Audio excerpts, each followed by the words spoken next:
I'd love to lay down in that lawn. So nice. Would you lie next to the steak? I would. I would use that as my rest my head on that. And then I would go over to those flowers and just with my giant flipper feet, just stomp them on Father's Day. I may even buy a pair of cheap shoes at Goodwill, like way bigger than my feet, just so I have bigger stomping feet. I would stomp the shit out of those flowers. Then I would get a beer or a wine, maybe a nice summer wine like a rosé. I know rosés are primarily for the ladies, love rosé, but I'm not a lady, but I do love rosé wine, and I would drink that while I stomp the flowers, and then I would lay down by that steak, and then I would knock that stupid man and his kid down and steal their burgers.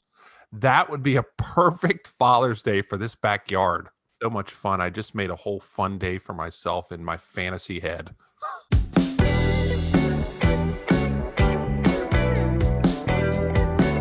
If you're a father, as you are, you should make the fun yourself. Don't rely on others to make the fun for you. So if you're a dad and you want steak for Father's Day, don't wait for someone else to come along and make that decision for you. Take the plunge, get yourself some meat, and get some nice wine to go with it. Wine goes great with steaks. Red wine, right? Because the steak is red, so the wine has to be red, right?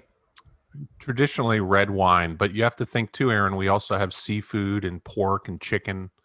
So you could pair a nice, beautiful Chardonnay. When are you going to start making wine suggestions to go with the meats that you sell? It's a great idea. I think probably what we'll see from that suggestion from you is an article on the website that talks about pairing wines. We may even mention some specific wines that you could get in the DC area. Maybe they have them in Canada or other parts of the country, but we're going to mention specific wines that would pair nicely with specific cuts of meat. Definitely going to do that. That's a great idea. Well, my father actually writes a twice monthly newsletter up here in Canada for some of his close friends and network. It's not published publicly, but he knows quite a bit about wines. You know, maybe he would be interested in writing an article or two for you. We have no budget, but I'd love to hear someone that's actually drinking the wines, just a regular guy. Your dad's a regular guy. He's a regular dad, right? He's a regular guy, and he's a dad because he is my father. So that it all checks out. You say, I usually just say my dad. You say father. So much more Well, formal. let's not get into this. So yeah, I think that'd be great. I think wine and certain cuts of meat that you've never had before. There's a lot of wines out there that are amazing that people don't know are amazing because they've never tried them or no one has ever suggested them.